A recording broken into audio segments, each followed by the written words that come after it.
बच्चों, इस कंटेंट में हम आपको आज हाइपोथेसिस नाम से कंटेंट पढ़ाएंगे। इस वीडियो लेक्चर में हाइपोथेसिस मीन्स होता है प्राकल्पना। प्राकल्पना मतलब ऐसा होता है कोई ऐसा तथ्य जिसको समझाने के लिए, किसी तथ्य को समझाने के लिए मान जाने वाली बात या अनुमान पर आधारित हो। जैसे लिखा हुआ है, an idea that is suggested as the possible explanation for something but has not yet been found to be true। इसका मतलब किसी तथ्य को समझाने के लिए मान ली जाने वाली बात, अनुमान पर आधारित विचार को हम हाइपोथेसिस कहते हैं। इस हाइपोथेसिस के अंतर्गत आप बहुत सारी चीजें आप देखेंगे कि हम किस प्रकार किसी क्वेश्चन को करने के लिए हाइपोथेसिस कितने तरह के होते हैं, क्यों हम हाइपोथेसिस सेलेक्ट करते हैं, इस पे बेस्ड क्वेश्चन कैसे सॉल्व करते हैं, इन सारी चीजों को आप देखेंगे। हाइपोथेसिस चूंकि स्टैट में हम पढ़ रहे हैं तो इसलिए स्टैटिस्टिकल हाइपोथेसिस हम पढ़ने जा रहे हैं, जिसके अंतर्गत हमें नल हाइपोथेसिस, अल्टरनेटिव हाइपोथेसिस, दो तरह की हाइपोथेसिस को की स्टडी करनी है और इस पे बेस्ड क्वेश्चन पढ़ने हैं, जिसके थ्रू हमें टी टेस्ट पढ़ने हैं, एफ टेस्ट पढ़ने हैं, काई स्क्वायर टेस्ट पढ़ने हैं, एनोवा पढ़ना है और भी बहुत छोटी छोटी चीजें बीच में आती रहेंगी जिसको बताया जाएगा आपको। इसका मतलब हाइपोथेसिस आपको समझ में आ गया होगा। Hypothesis means an idea that is suggested as the possible explanation for something but has not yet been found to be true और करेक्ट। जैसा मैंने इसका हिंदी आपको बताया कि किसी तथ्य को समझाने के लिए मान ली जाने वाली बात, अनुमान पर आधारित न कि वस्तुतः प्रमाणित हो विचार को हम प्राकल्प या हाइपोथेसिस कहते हैं। इसके अंतर्गत हम देखेंगे null hypothesis, alternative. Null hypothesis क्या होता है? Null hypothesis is usually called a hypothesis of no difference. इसका मतलब जहां विचारों में विभिन्नता न पाई जाए वहां नल हाइपोथेसिस अराइज होगा और इसे हम H0 से डिनोट करेंगे, H0 से। इसका मतलब null hypothesis is a statement which assert the fact that there is no significant difference between the sample value and the population value. जहां कैलकुलेटेड वैल्यू और टेबुलेटेड वैल्यू दोनों में भिन्नता न पाई जाए, दोनों लगभग सेम हो जाएं, या कोई चीज कह रहे हैं, कोई बात हम कह रहे हैं तो वो इसमें कोई भिन्नता भेद न हो, वहां नल हाइपोथेसिस अराइज होगा। The null hypothesis is very much similar to the assumptions a जजेस makes at the beginning of a trial. इसका एग्जाम्पल हम आगे बताएंगे आपको। इसके जस्ट बाद इसका जस्ट अपोजिट अल्टरनेट हाइपोथेसिस होगा। Alternative hypothesis, any hypothesis which is complementary to the null hypothesis, इसका कॉम्प्लीमेंट हो, इज कॉल्ड एन। मतलब अगर विचारों में विभिन्नता नहीं पाई जाती है तो नल हाइपोथेसिस अराइज होगा, भिन्नता पाई जाती है तो अल्टरनेटिव हाइपोथेसिस अराइज होगा। It is denoted by H1 and it is denoted by H0. Acceptance or rejection of null hypothesis H0 is justified only if it is being tested against the alternative hypothesis. मतलब H0 सही है या गलत है यह हम H1 के against proof करेंगे, जो आगे हम देखेंगे। एग्जाम्पल के लिए, example of null hypothesis is here.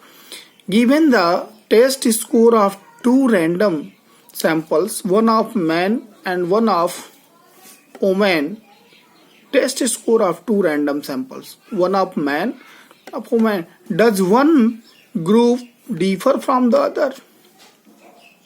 Question पूछा जा रहा है, a possible null hypothesis is that, क्या होगा, नल हाइपोथेसिस क्या होगा, ये कह रहा है क्या एक ग्रुप दूसरे से भिन्न है। नल हाइपोथेसिस को, a possible null hypothesis is that the mean male score is the same as the mean female score. इसका मतलब एच सच दैट, यहाँ इक्वल टू नहीं होगा, यहाँ सच दैट होगा, H such that μ1 is equal to μ2. μ1 is the here mean of the male score and μ2 is the mean of the woman score. Here μ1 H0 is null hypothesis, the mean of population 1, mean of the population used for a group of work. Population मतलब जहां से हम sample को लेंगे, जहां से हम sample लेंगे, lot. Example of H1, if we wish to set up the null hypothesis that the mean of population is μ0 specified value, then we write H0 such that, यहाँ होगा H0 such that mu is equal to μ0. Now alternative hypothesis may be, अगर ऐसा होता है तो null hypothesis होगा जहां भिन्नता नहीं पाई जाएगी, जैसा बताया कि दोनों मीन क्या हो जाए, सेम हो जाए, तो ये नल हाइपोथेसिस। अगर ऐसा नहीं होता है तो अल्टरनेटिव हाइपोथेसिस अराइज होगा, जो इस तरह का होगा। अगर ऐसा होता है, नहीं होगा, तो या तो ये इसको एग्जिस्ट करेगा, mu is greater than mu हो गया, तो mu is less than mu not equal to generate to track alternative, this generate right track alternative, left track alternative. इसको बहुत जानने की जरूरत नहीं है आपको। इसका मतलब दूसरे शब्दों में ये कह सकते हैं कि null hypothesis is hypothesis that saying there is no statistical significance between the two variables. जैसा कि मैंने बताया कि अगर दो वेरिएबल्स में बहुत सारी समानताएं पाई जाए, मतलब कोई भिन्नता न पाई जाए, तो वहां नल हाइपोथेसिस है। An alternative hypothesis is one that the state there is a significant relation, a statistically significant relation between two variables. यहाँ no statistical significance, यहाँ statistically significant, यहाँ कोई भिन्नता न हो और यहाँ भिन्नता पाई जाए। सीधा सा मतलब है नल हाइपोथेसिस मतलब जो कुछ भी हम दो चीजों पे विचार कर रहे हैं वो दोनों ही क्या हो जाए, सेम हो जाए। अगर सेम नहीं होगा तो नल हाइपोथेसिस रिजेक्टेड होगी, उस केस में अल्टरनेटिव हाइपोथेसिस एक्सेप्टेड होगी। प्रोसीजर क्या है, procedure for testing of hypothesis, following are the main steps in the testing aspect. Set up the null hypothesis. Procedure क्या है कि हम प्रॉब्लम करते समय पहले हम नल हाइपोथेसिस सेट करते हैं, मानते हैं कि जो कुछ भी डिफरेंस है, सिग्निफिकेंट डिफरेंस उनके बीच में, या मीन का हो, वेरिएंस का हो, उनके बीच में कोई सिग्निफिकेंट डिफरेंस नहीं है, सेटअप करते हैं। उसके अगेंस्ट हम अल्टरनेटिव हाइपोथेसिस चूज करते हैं। If the alternative hypothesis in two track, मतलब two track it means this mu is not equal to, means दोनों मीन इक्वल ना हो, उस केस में use two test. If H1 is right tracked or left track, then we use right track test, and if H1 is left track, then we use left track test. वैसे generally ये आपको नहीं करना है, ये procedure है तो मैंने बता दिया आपको प्रॉब्लम में कहीं ऐसा ट्रैकिंग नहीं करना है, आपको H0 और H1 मानना है और नेक्स्ट कंटेंट पे आ जाना है। Choose the level of significance alpha, ये आपको चूज करना है। ये जनरली प्रश्न में दिया गया होता है। दो तरह के लेवल ऑफ सिग्निफिकेंस होते हैं, एक 0.55% होते हैं और एक 1% होते हैं। 5% और 1% पे ये क्वेश्चंस किए जाते हैं। उसका जब पूरा हिसाब किताब है, जब आपको नॉर्मल डिस्ट्रीब्यूशन पढ़ाया गया था तो आपको बताया गया था कि जो एरिया होता है वो 1 होता है। वहीं से हम इस चीज को लेते हैं। ये थोड़ा काफी ब्रॉडली है, क्लासेस वगैरह में इसको समझाया जा सकता था फिगर के थ्रू, लेकिन यहाँ आप जानिए कि ये प्रश्न में दिया गया होगा लेवल ऑफ सिग्निफिकेंस, कि किस लेवल ऑफ सिग्निफिकेंस पर इसकी टेस्टिंग करनी है। एक होता है 5% पे, एक होता है 1% पे। This is to be decided before sample is done. ये सैंपल मतलब जब हम हाइपोथेसिस चूज करते हैं उससे पहले ये सारी चीजें पता होनी चाहिए। Now compute the test statistics. z is equal to t minus expected of t upon ESE। ESE मतलब होता है statistical error under H0। Compare the computed value of z in step 4। या हम कंप्यूट कर लिया इससे सारी वैल्यू। ये फार्मूला प्रत्येक के लिए चेंज होता रहेगा। जब हम इस फार्मूले को आगे टी टेस्ट में देखेंगे तो थोड़ा सा चेंजिंग होगा, एफ टेस्ट में देखेंगे चेंज होगा। मतलब ये एक जनरल फार्मूला है। इस तरह से हम ऐसी स्टैटिस्टिकल एरर हर बार चेंज होता रहेगा।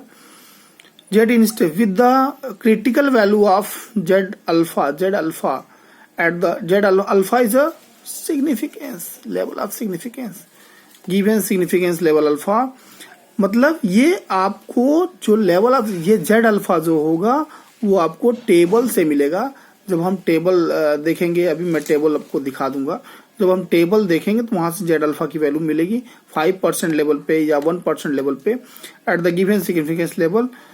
If mod Z means calculated value less than Z alpha, then H0 is accepted, means null hypothesis, means there is no significant difference between the two samples. If calculated value is greater than tabulated value, then H0 is rejected. Whenever H0 is rejected, it means that H1 is accepted. जैसे ही H0 reject होगा, H1 क्या होगा बेटा? Accept होगा। H1 क्या है? Alternative hypothesis. ठीक, यह उसी तरह का है। हाइपोथेसिस का प्रश्न उसी तरह का है जैसे आपने रियल नंबर में जब √2 को आप इरेशनल नंबर प्रूफ करते हैं तो आप पहले मानते हैं कि लेट अस कंसीडर √2 भी ए रेशनल नंबर, तो √2 is equal to P upon Q लिखते हैं। बाद में आप बताते हैं कि जो हमने चूज किया था वो कंट्राडिक्शन, वो फैक्ट को कंट्राडिक्ट कर रहा है, इसलिए √2 रेशनल नंबर ना होकर के अब इरेशनल होगा। बिल्कुल वही चीजें हैं, ये स्टेट में है। हाइपोथेसिस के थ्रू हम चीजों को मानते हैं और बाद में उसका कंट्राडिक्शन फाइंड आउट करते हैं। Is it clear? अगले लेक्चर में हम आप देखेंगे, बताएंगे कि हम कैसे टेस्ट को करते हैं, क्या क्या स्टेप्स अपनाते हैं।